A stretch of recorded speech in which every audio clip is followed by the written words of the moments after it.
استغفر الله العظيم الذي لا إله إلا هو الحي القيوم. استغفر الله العظيم الذي لا إله إلا هو الحي القيوم وأتوب إليه. استغفر الله العظيم من كل ذنب وأتوب إليه. أعوذ بالله السميع العليم من الشيطان الرجيم. بسم الله الرحمن الرحيم. الحمد لله رب العالمين، والصلاة والسلام على أشرف الأنبياء والمرسلين وعلى آله وصحبه أجمعين. قال اشرح لي صدري ويسر لي أمري واحلل عقدة من لساني يفقه قولي. اللهم افتح علينا حكمتك وانشر علينا من خزائن رحمتك يا أرحم الراحمين. رب زدنا علما وارزقنا فهما، آمين يا رب العالمين. والحمد لله رب العالمين. السلام عليكم ورحمة الله وبركاته. Alhamdulillah, sekali lagi kita merafakkan setinggi-tinggi kesyukuran kita kepada Allah Subhanahu wa Ta'ala. Masih lagi Allah Ta'ala berikan lapangan dan ruangan masa untuk sama-sama kita berada dalam majlis, dan kita duduk dalam majlis ilmu, walaupun masjid, jadi maknanya kita duduk dalam majlis ilmu dalam lingkungan jaminan Allah Subhanahu wa Ta'ala.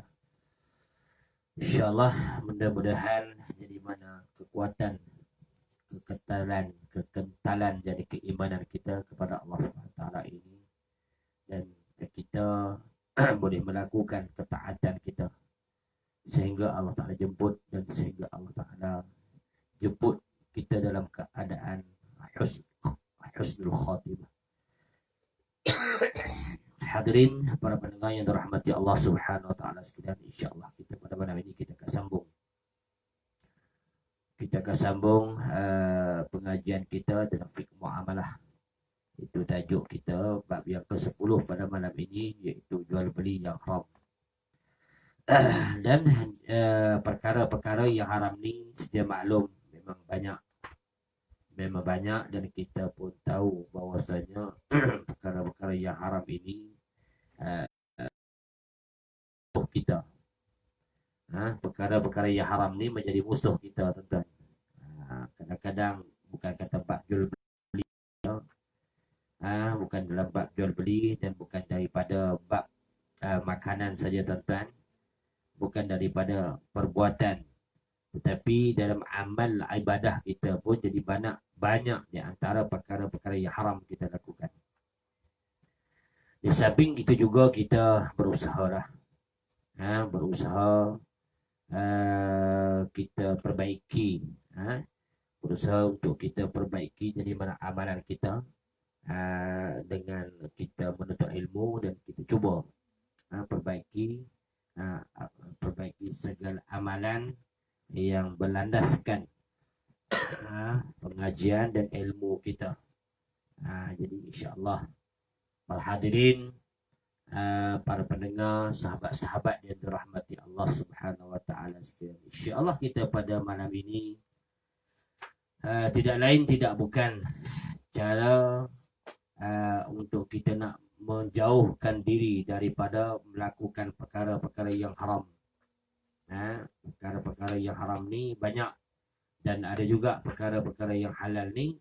Jadi mana apabila perkara yang haram ini sudah menjadi idaman kita dan sudah menjadi satu tabiat kita, jadi susah nak hilang, tuan-tuan. Sebab itulah perkara-perkara yang haram ini kita minta simpang dan kita minta jauhkan, sehingga Allah Ta'ala sebut dalam Al-Quran, kalau kita masuk ke dalam bab zina, dalam bab zina ni, tuan-tuan, Allah Ta'ala kata jangan kamu hampir kepada zina. Jadi bukan kita nak buat benda yang haram, tetapi Allah Ta'ala sebut, kata jangan kau hampir, wala taqrabuz zina, jangan engkau hampir kepada perkara Iaitu perkara-perkara zina. Pir pun tak boleh. Jadi kalau kita buat. Hadirin para pendengar yang dirahmati Allah Subhanahu Wa Taala sekalian. Dan jadi maknanya 2 hari lepas, 2 malam lepas kita membicarakan di atas pengharaman. Kenapa kita orang panggil Allah Subhanahu Wa Taala mengharamkan daging babi. Kita dah sedia maklum, kita dah tahu dah iaitu pengharaman daging babi, yang mana kalau kita lihat di antara ilmu kedoktoran, kita ambil daripada ilmu kedoktoran dululah. Sebab apa Allah Ta'ala dia haramkan daging babi ni, ada sebab-sebab dia tu. Kalau kita lihat daripada satu kajian kedoktoran, doktor ni doktor moden lah, di mana dia menetapkan bahawa makanan daging, iaitu daging babi ni tuan-tuan, iaitu sangat berbahaya sekali di seluruh mana pelosok, khususnya di daerah yang beriklim panas. Jadi apa yang kaitan sebenarnya iklim ni kaitan mana, sebagaimana ia berkaitan dengan penyelidikan mana ilmiah. Orang yang berilmu dia selidik kenapa Allah Ta'ala sebut haram.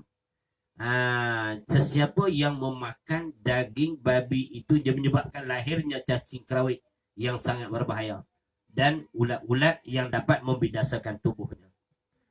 Tuan-tuan, kalau kata cacing kerawit biasa, tuan-tuan, jadi mana kita nak bunuh senang, tuan-tuan. Tetapi kalau cacing kerawit yang ada dalam binatang, iaitu daging babi, tuan-tuan, susah untuk nak membunuhnya. Malahan dia akan mendapat penyakit dan akan memberikan kemudaratan kepada kesihatannya. Hadirin yang dirahmati Allah Subhanahu Wa Taala, itu daging babi, tuan-tuan, sikit sebanyak, sikit-sikit sekolah. Binatang yang disembelih bukan kerana Allah Subhanahu Wa Taala. Itu di antara binatang yang diharamkan asal dan halal, tetapi oleh kerana dia sembelih ataupun dia tak sembelih, ataupun binatang dia sembelih bukan kerana Allah Subhanahu Wa Taala, itu dia hukum adalah dihukumkan haram. Maka sebab-sebab utama, ini di antara pengharaman. Sebab apa? Dia menyebut nama selain daripada Allah Subhanahu Wa Taala. Dan seterusnya bangkai. Bangkai pun tak boleh juga. Di mana bangkai ini kesemua 4 jenis bangkai yang diharamkan. Sebagaimana yang dinyatakan yang disebutkan tadi ini adalah serba ringkas saja. Manakala kalau kita nak terperincikan pula disebut, Allah Ta'ala sebut dalam Al-Quranul Karim dalam Suratul Ma'idah, tuan-tuan. Di mana dalam Suratul Ma'idah ini yang kesemuanya mempunyai 10 jenis, seperti yang telah disebut dalam Al-Quran. Mukhaniqah, iaitu binatang yang mati tercekik. Binatang yang mati yang dicekik seperti mana cekik leher lah, tuan-tuan kan. Ataupun terjerat tali tali pengikat sehingga binatang itu mati kerana tidak dapat bernafas, ataupun kepalanya tersangkut di tempat yang sempit atau dan sebagainya lah, dengan seumpama dengan dia. Maka kalau kita makan ataupun najis ataupun dipanggil bangkai, mana khaniqah, itu binatang yang orang panggil apa, binatang yang terjerut tengkuk dia, itu dipanggil munkhaniqah. Dan yang keduanya ialah itu dipanggil mauqudzah. Mauqudzah ni iaitu binatang yang mati kerana dipukul dengan apa, dengan kayu ataupun tongkat ataupun selain lah. Dan sebagainya, sehingga dia menyebabkan kematian. Tak boleh. Dan yang ketiganya ialah iaitu mutaraddiyah. Mutaraddiyah iaitu binatang yang terjatuh daripada tempat yang tinggi hingga menyebabkan kematian, ataupun terjatuh ke dalam perigi kemudian mati, maka dia tak boleh makan, bangkai. semua sejenis seumpama dengan dia tu, kalau kata mati selain daripada kita sembelih tuan-tuan, jadi mana semua bangkai belaka lah tuan-tuan. Cuma nak cerita di sini adalah pembahagian dipanggil pembahagian. Dia mati kerana apa? Tu je. Ada yang mengatakan munkhaniqah, dan yang kedua yang iaitu dikatakan mauqulzah, dan yang ketiganya ialah mutaraddiyah. Empatnya ialah natihah. Natihah ni bagaimana satu binatang mati kerana dia berlawanan sesama sendiri, ditanduk ke oleh binatang lain sehingga mati. Tak kira lah, bukan daripada sejenis dengan dia pun, bukan sejenis dengan dia, seperti benda rimau, dia menerkam tengkuk, lepas tu mati. Bila tengok manusia, tengok rimau pun lari, maka kita ambil makan, tak boleh, najis.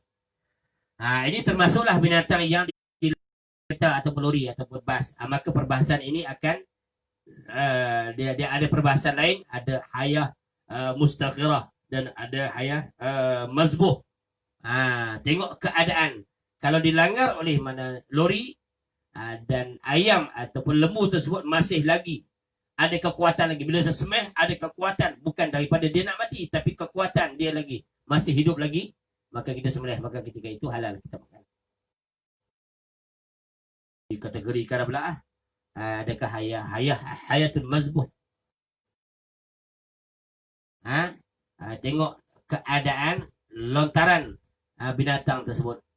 Kalau kata kita sembelih, bukan kerana bila kita sembelih tu jadi mana dia melontar dengan kuat, maka halal kita makan. Dan seterusnya yang 1, 2, 3, 4, 5. 5 ni ma'akalas sabu. Apa dia ma'akalas sabu ni? Itu dari istilah kan, binatang yang diserang oleh binatang buas lalu dimakan sebahagian daripada dagingnya sehingga mati. Pun tak boleh jugalah. Itu di antara perkara-perkara yang diharamkan. Itu binatang tuan-tuan. Itu binatang. Belum masuk lagi perkara-perkara yang lain. Hadirin para pendengar yang dirahmati Allah Subhanahu wa taala sekalian. Dan kalau kita lihat firman Allah Subhanahu wa taala, Allah Taala menyatakan selepas terperinci 5 jenis binatang di atas tadi yang kita sebut di dalam surah Al-Baqarah ayat berapa tuan-tuan? Itu ayat 3. Illa ma zakkaitum.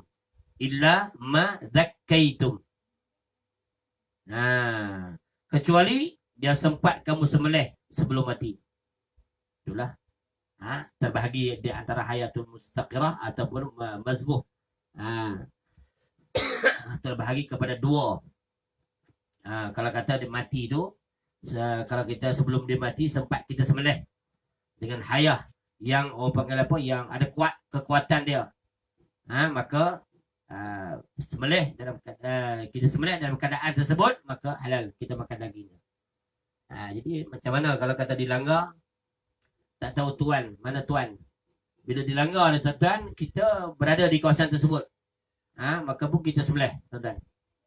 Bila kita sembelih tuan-tuan, macam mana? Sembelih ni bukan lembu kita tuan-tuan, lembu orang. Bila lembu orang tuan-tuan, kita sembelih untuk nak menyelamatkan daging tersebut itu. Daging, bila daging itu maknanya disembelih bukan kerana dilanggar oleh lori. Disembelih kerana kita menyebut nama Allah Subhanahu wa taala. Kita lepas. Maka selepas daripada kita sembelih tuan-tuan, maka kita kena hebahkanlah. Lembu siapa bagilah kat dia. Tapi kita melitnya kita tak berani sembelih dah tuan-tuan, sebab apa, lembu orang. Nanti kita sembelih lagi, lembu apa nama tuan dia datang kata serang kita pula. Sebab apa? Kau curi lembu aku. Tak. Itu. Padahal lori yang langgar dia. Hadirin para pendengar yang dirahmati Allah Subhanahu wa taala sekalian. Itu firman Allah Subhanahu wa taala, bukti perkara-perkara yang haram dan perkara-perkara yang halal. Ketika mana ada sebab-sebab yang tertentu. Mati kerana sembelih menyebut nama Allah Subhanahu wa taala. Selepas daripada dia accident, lembu tersebut, maka sebelum dia mati kita sembelih dulu. Okey, selamat. Hadirin yang dirahmati Allah Subhanahu wa taala sekalian. Jadi mana hikmah pengharaman jenis binatang ni? Jadi maknanya kalau kita makan pun tak ada apa benda pun kan. Kalau ikut apa nama? Kalau ikut kita punya selera tu, daging orang panggil baru dilanggar ataupun binatang tadi baru dilanggar, maka kita pun sembelih dalam keadaan dia sudah mati. Maka lembu tersebut dia memang sedap lah nak makan kan, baru sembelih tuan-tuan, baru kena langgar tuan-tuan. Maka di sini tuan-tuan, apa yang disebut di antara perkara-perkara yang haram diharam, ada juga di antara benda yang diharam kita berjual beli. Benda yang halal bila tak sembelih jadi makan haram, jual pun haram juga. Jual pun haram, makan pun haram, semua haram belaka tuan-tuan. Maka di antara hikmah sebenarnya pengharaman jenis binatang yang mati seperti mana yang kita sebut tadi, samalah dengan apa yang sudah kami dan terangkan daripada hal pengharaman binatang tersebut, yang mati dengan nama sendiri, tapi orang panggil apa, dia tidak diduga dengan memakannya. Ia juga boleh mendatangkan bahaya kerana tidak jelas akan tanda-tandanya. Mana tidak jelas akan tanda-tanda disembelih kerana mati kerana disembelih. Dan ditegaskan juga hikmah yang satu lagi, iaitu agama Islam mengajar manusia supaya menjaga binatangnya, membelinya serta memastikan keselamatan supaya tidak biarkan mana mati dalam keadaan tercekik ataupun selainnya lah. Kadang orang belah lembu ni tuan-tuan, dia lepas mengata-kata tuan-tuan, lepas ke sana ke sini, ke sana ke sini. Bila cukup hari dia pun kurung. Bila kurung tuan-tuan, lepas tu dia jual pula. Duit itu mana dia pergi haji pula tuan-tuan. Allahu Akbar. Ini di antara duit yang kita dapat itu mana masih lagi dalam keadaan kesamaran. Kesenang kita nak pergi minta maaf kepada binatang tadi ni, pergi makan sana makan sini, tak tahu di mana dimakan, kita nak pergi minta maaf pun Allahu Akbar, nak cari di mana tuan-tuan. Jadi mana tuan-tuan, lebih baik jadi mana kalau kita nak bela pelihara binatang, kalau kata kambing, kalau kata lembu sekalipun, ayam sekalipun, jadi mana kita pelihara dalam keadaan yang terbaik. Diberikan satu penempatan yang terbaik supaya lembu tersebut tidak pergi pergi mana, merayau, mergata-gata dan makan makanan-makanan orang. Hadirin para pendengar yang dirahmati Allah Subhanahu wa taala sekalian. Jadi ini dah di antara tegasan, maknanya yang apa nama dipanggil, bila kita pelihara binatang maka kita kena jaga. Sebab apa? Kadang-kadang kita memang binatang itu hak kita. Bila binatang hak kita tuan-tuan, jadi maknanya bila dia makan orang, hak siapa? Yang dia makan itu mana hak orang. Bila hak orang, jadi mana macam curi jugalah. Lembu tu mana dia tak tahu apa benda pun. Jadi yang salahnya itu ialah mana? Itu siapa dia? Itu tuannya lah. Maka yang berdosanya ialah tuan. Maka kita ambil hasil daripada peliharaan lembu tersebut, maka kita jual, kita ambil hasil tersebut. Allahu Akbar. Itu dia antara perkara yang syubhah. Maka hukumnya ialah syubhah. Dan ada juga sampai satu peringkat hukumnya ialah mana haram. Daging itu tak haram lah. Jadi maknanya perbuatan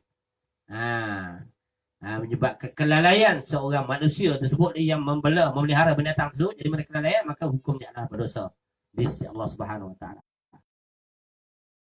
Bukan setakat Allah Taala saja. Jadi maknanya kalau kata binatang itu sebab jadi kalau kata di kampung, kalau kita di depan lepas, jadi maknanya kita kadang-kadang jadi maknanya orang pun dah tak tahan sabar, dia ambil apa nama cuka ke, dia ambil parang ke, dia tepak dia punya kepala dia dan macam-macam lagi dah tuan-tuan. Ini menyebabkan ni dekat-dekat dengan korban ni macam-macam lah tuan-tuan. Penipuan yang berlaku, penipuan yang menyebabkan jadi maknanya orang yang menjual tersebut. Orang yang menjual itu maknanya kita dah pergilah kandang dia, kita dah pergilah semua, kita tengok dia telinga, dia yang kita nampak gemuk, bila datang tengok kecil saja tuan-tuan, tinggal rangka dah macam gitar lah tuan-tuan. Ini di antara satu penipuan yang mana jelas tuan-tuan, walaupun kita tak nak, tapi nampak macam mana diorang lebih orang yang menjual tu lebih licik lagi tuan-tuan. Hadirin para pendengar yang dirahmati Allah Subhanahu Wa Taala sekalian, untuk nak mengelak daripada keadaan tersebut berlaku, sembelih kat sana terus. Beli sembelih kat sana tuan-tuan, dia lapas lagi, kita tengok saja, lagi mudah lagi. Tidak mana ketika itu mana tidak ada unsur penipuan. Redha, kita beli redha, dia pun redha, dia tu memang redha, kita ni tak redha. Sebab apa? Dia menipu. Mana tuan-tuan, para pendengar, sahabat-sahabat yang dirahmati Allah Subhanahu Wa Taala sekalian. Maka begitu juga tidak boleh disiksa binatang dalam keadaan seorang itu memukul sehingga mati, hentakkan ataupun seorang tu sebagai seperti mana pernah dilakukan oleh sebahagian penggembala yang berhati binatang lah, hati batu, khususnya orang yang diupah untuk apa, mengadakan perlawanan di antara kedua perlawanan itu satu kezaliman sebenarnya. Dia buat satu perlawanan di antara dua ekor kerbau ke lembu yang besar tuan-tuan ataupun kambing atau sebagainya, ayam dah dan sebagainya lah. Mana mereka ni mengadukan perlawanan lah. Mengadukan di antara binatang-binatang itu hingga ia bertanduk ataupun berlaga di antara satu dengan lain hingga mati ataupun hampir mati. Hukum dia adalah haram.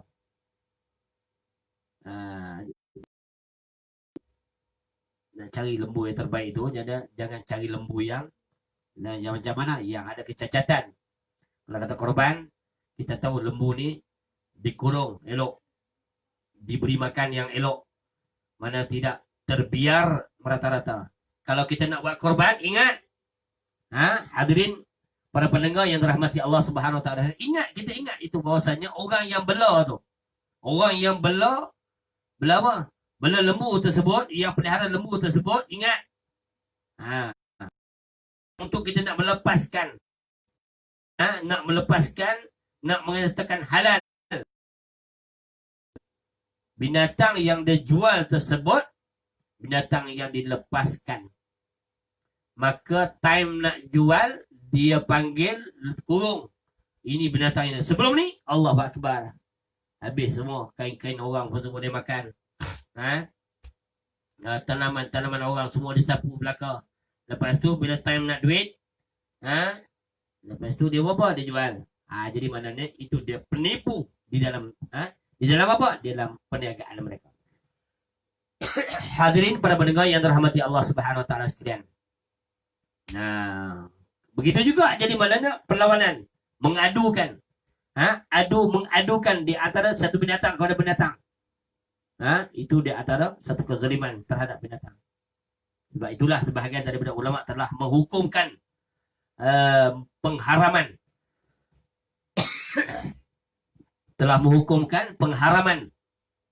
ke atas binatang yang ditanduk, meskipun lukanya hanya pada tanduknya saja, lalu walaupun jadi sebab namanya sembelihannya, kerana yang dimaksudkan itu ialah sebagaimana yang telah dapat kita faham erti, iaitu suatu balasan ataupun hukuman di atas tuannya yang membiarkan binatang-binatang itu berlaga sehingga membunuh sesama mereka, maka diharamkan ke atas mereka itu sebagai hukuman yang setimpal. Itu sebab kita nak sembelih, kita kena betul, jangan menjadi satu keseksaan terhadap binatang tersebut. Kita nak kena belajar lah. Kita nak sembelih tersebut di antara urat yang kita nak putuskan, dua urat yang kita mesti kita kena putuskan. Dan kita menggunakan iaitu pisau yang tajam, yang tumpul tak boleh.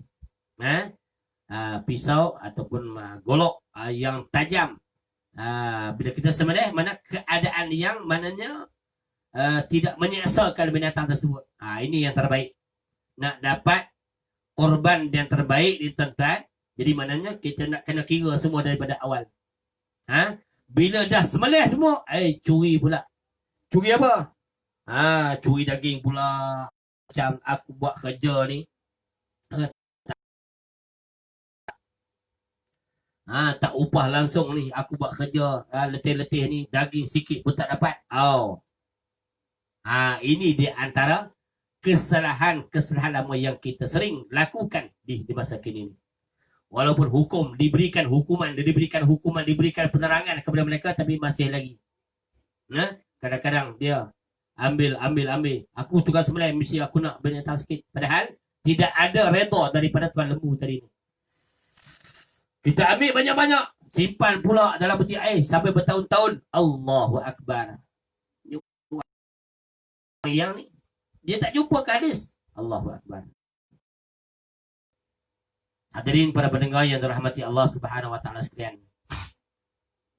Adapun pengharaman orang panggil apa? Sisa haiwan. Orang panggil apa ni? Yang dimakan oleh mana binatang buas. Maka dalam perkara ini adalah kerana dia memuliakan bangsa manusia dan mencegah mereka daripada memakan lebihan daripada makanan dahulu. Selalu memakan lebihan daripada apa yang dimakan oleh binatang buas. Sama ada binatang yang jenis macam mana, berupa kambing, unta atau seumpama dengan dia lah. Dia mengharamkan pula ke atas orang-orang yang beriman. Nak makan sikit, cantas sikit apa semua, kita tahu ni lah. Itu benda yang haram ni kan. Binatang. Rahmati Allah Subhanahu wa taala sekalian. Dan ada juga mana binatang yang tak perlu disembelih. Ada juga yang halal dimakan. Yalah binatang apa nama, ikan pun kena sembelih juga, tapi sembelih dia tak ikut syarat seperti mana kita sembelih lembu lah. Dia kena buang najis dia. Kalau makan najis tak boleh, haram.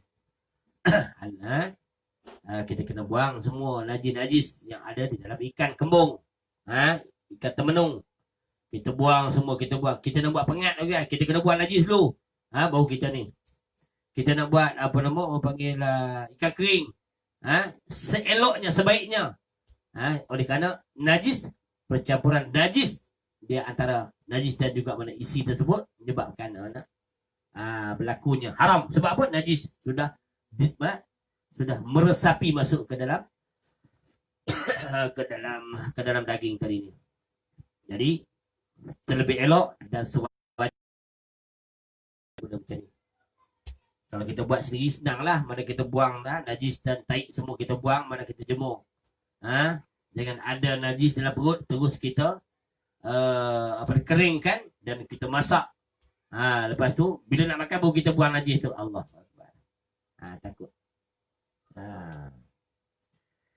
Itu di antara pengharaman sisa hewan yang dimakan oleh mana binatang buas. Binatang dia tidak ada unsur apa? Halal haram. Tak ada. Memanglah dia nak makan yang mana pun ikut suka dia lah. Dan begitu juga binatang yang disembelih untuk apa? Untuk berhala. Tak boleh. Dan ikan yang dan juga mana berlalang terkecuali daripada bangkai. Itu tidak dinamakan bangkai. Jadi mana syariat Islam itu maknanya cukup mudah. Mana syariat Islam ni dia mengecualikan daripada kategori bangkai yang mana diharamkan. Bangkai yang diharamkan iaitu bangkai ikan. Bangkai ikan. Tak kira ikan apa sekalipun. Kalau ikan besar sekalipun, ikan paus tu yang paling besar dan sebagainya daripada binatang-binatang laut. Maka kalau kita lihat di antara bukti apa pesanan Rasulullah sallallahu alaihi wasallam, dia kata huwa tahuru ma'uhul hil maitat. Kata Nabi SAW, dia kata, laut itu ialah airnya suci dan bangkainya adalah halal. Maka kita ingatlah, uhilla lakum saydul bahri wa ta'amuh. Dalam Al-Quran pun sebut juga dalam satu Al-Maidah ayat 96. Datang yang dihalalkan. Kan? Maka Allah telah sebut jelas dalam satu Al-Maidah ayat 96. Lakum saydul bahri wa ta'amuh. Dihalalkan bagi kamu binatang buruan laut dan makanannya. Jadi kalau kita lihat daripada perkataan Umar bin Al-Khattab radhiyallahu anhu berkata, binatang buruannya yaitu apa sahaja binatang yang dapat ditangkap di laut dan makanannya pula yaitu apa yang dilemparkan laut ke pantai dari binatangnya. Itu di antara perkataan Umar bin Al-Khattab, dan begitu juga Ibnu Abbas radhiyallahu anhuma. Kanan yaitu bangkai-bangkai yang dikeluarkan daripada perutnya. Tak faham ke? Binatang dia makan telan masuk dalam ni. Lepas tu ada dalam dia ada apa? Ada ikan pula. Mana kita makan, tak ada masalah. Yang luar pun halal, yang dalam pun halal juga. Hadirin para pendengar yang dirahmati Allah Subhanahu wa taala sekalian. Kalau kita lihat dalam Sahih Bukhari pula, kita nak terperinci lagi lah dalil-dalil ataupun bukti. Kalau kita lihat dalam Sahih Bukhari dan juga Muslim, Nabi SAW bersabda seperti mana yang diriwayatkan daripada Jabir radhiyallahu anhu. Sallallahu alaihi wasallam pernah mengirim satu pasukan peronda daripada kalangan sahabatnya. Ke mana? Daripada di kalangan sahabatnya salah satu tempat. Lalu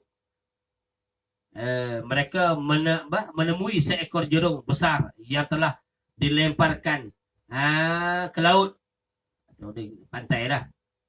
Dan juga mana jerung itu sudah mati. Laut jerung ke paus ke ia sudah mati. Lalu para sahabat tadi memakan daripada sana dari yang dilemparkan tadi ni selama lebih daripada 20 hari.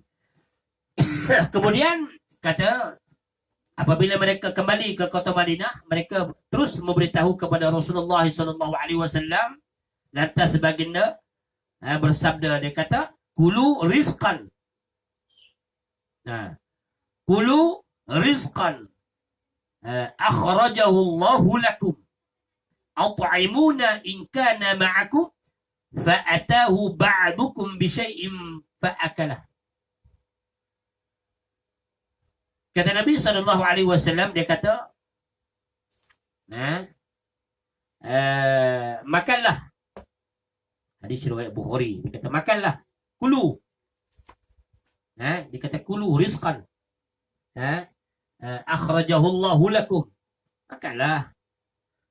Tak salah pun, makanlah. Dia kata, rezeki yang Allah Subhanahu wa taala telah kurniakan kepada kamu. Berilah aku sedikit daripadanya jika masih ada sisa. Dengan maka mereka pun membawa sedikit daripadanya untuk Nabi SAW. Lalu baginda memakannya. Ini dalil dan bukti. Ini bukti. Itu di antara perbezaan kita. Sedia maklum kita dah tahu dah. Dan sedia maklum kita dah tahu dah, ikan paus, ikan yang besar macam mana sekalipun, kalau kata terdampar di mana? Di pantai, kompos besar, kita ambil. Koyak-koyak sikit, lepas tu kita rebus, kita makan. Tak apa halal. Tak masalah. Tapi tergamak kita nak makan, tengok besar sangat tu kan. Allahu Akbar. Kita tak tergamak nak makan ikan besar sangat. Ikan keli yang besar pun, tu pun ikan keli kadang-kadang makruh kita makan. Memang asal dia halal lah. Tapi oleh kerana Sebab yang tertentu ikan keli ni dia suka makan benda-benda yang pelik-pelik. Satu lagi ikan apa? Ikan berdukang. Dia duduk kat laut kan. Ada kuala. Ikan berdukang ni segala-gala mak nenek semua dia makan belaka tuan-tuan. Maka lebih baik jadi mana bila dapat ikan keli kita pelihara dulu. Tuan-tuan. Segala jenis najis semua dia makan belaka. Mulut dia besar macam ni tuan-tuan. Hadirin para pendengar yang dirahmati Allah Subhanahu Wa Taala sekalian. Maka di sini apa yang kita boleh buat pengisian perkongsian kita pada malam ini, ikan itu umpama seperti mana bangkai belalang. Dan juga maknanya Rasulullah sallallahu alaihi wasallam dia membenarkan makan bangkai belalang itu apabila ia mati, kerana tidak mungkin dapat disembelih. Tak sembelih dah, makan je. Dan kita lihat lagi bukti lagi daripada Ibnu Abi Aufa radhiyallahu anhu berkata Rasulullah sallallahu alaihi wasallam, hadis riwayat jamaah ghazawna ma'a Rasulillah sallallahu alaihi wasallam sab'a gharawatin na'kulu ma'ahu jarad. Kami pernah keluar ke mana? Ghazwah. Ini mana dia berperang lah. Perang kecil. Perang besar Ghazwah ni jadi mana perang kecil. Dia bersama dengan Rasulullah sallallahu alaihi wasallam sebanyak 7 kali. Dan umumnya kami memakan belalang bersama baginda Rasulullah sallallahu alaihi wasallam. Itu di antara bukti. Belalang saya sembelih, makannya goreng saja.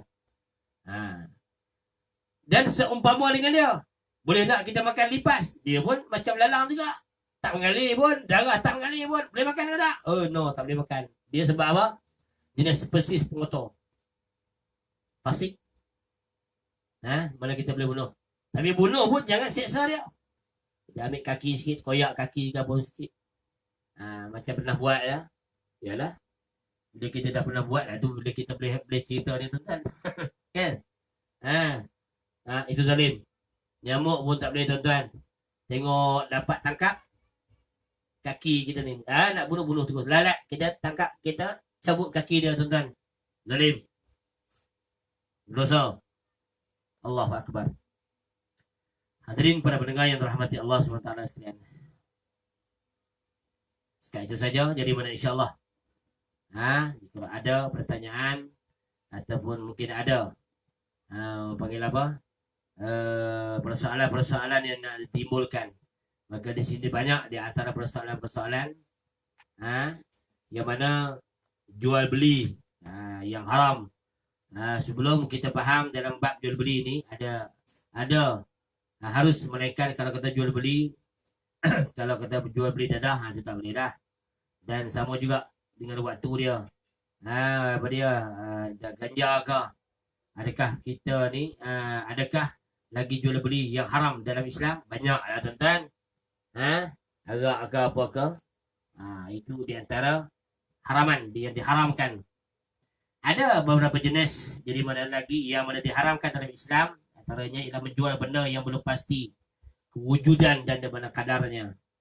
Contoh dia melihat kambing, maka susunya yang belum diperah sudah dijual. Susu perah sudah dijual. Kalau kata dusun buah pula, bila tiba musimnya, maka parai sudah pun belinya walaupun baru berbunga. Ini adalah satu jual beli yang tidak menepati hukum agama. Kita lihat Ibnu Abbas apa dia kata. Iaitu berkata bahawasanya Nabi SAW bersabda dan daripada menegah daripada jual buah sebelum masak ataupun dijual bulu yang masih lagi berada di badannya, badan haiwan tadi ni, ataupun dijual susu yang masih dalam kantongnya. Ini mafhum daripada hadis. Alhamdulillah. So kita akan sambung pula perbahasan kita masih lagi dalam perkara jual beli yang haram dan perbuatan yang haram, insyaAllah. Mudah-mudahan sebanyak akan memberikan satu peningkatan dalam amalan kita dan ilmu kita supaya kita nak menghindarkan daripada perkara-perkara yang haram. Banyaklah tuan-tuan. InsyaAllah kita akan masuk juga pembahagian ini dalam bab mendatang tuan-tuan. Dalam bab ibadah haram. Dalam bab akidah ada benda yang haram. Dalam bab apa nama munakahat ada yang haram. Macam-macam tuan-tuan. Benda yang halal tapi boleh jadi haram. Itu di antara kelakuan-kelakuan. Taduru maknanya pusingan-pusingan. Itu dikatakan Islam. Ma syara'ahu Allah wa ala lisan Nabi min al-ahkam.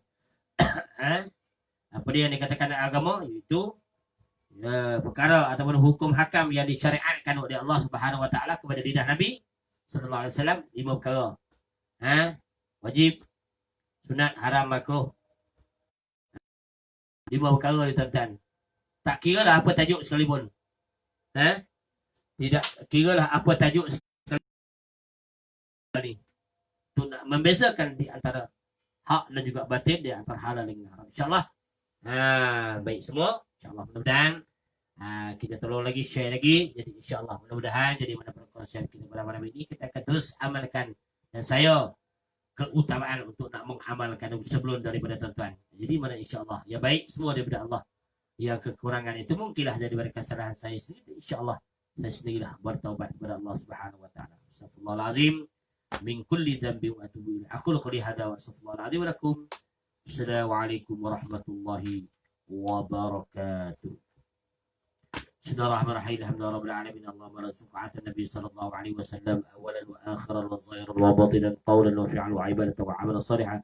ربنا آتنا في الدنيا حسنة وفي الآخرة حسنة وقنا عذاب النار وصلى الله على سيدنا محمد وعلى آله وصحبه أجمعين. الحمد لله رب العالمين. تقبل الله منكم تكبير.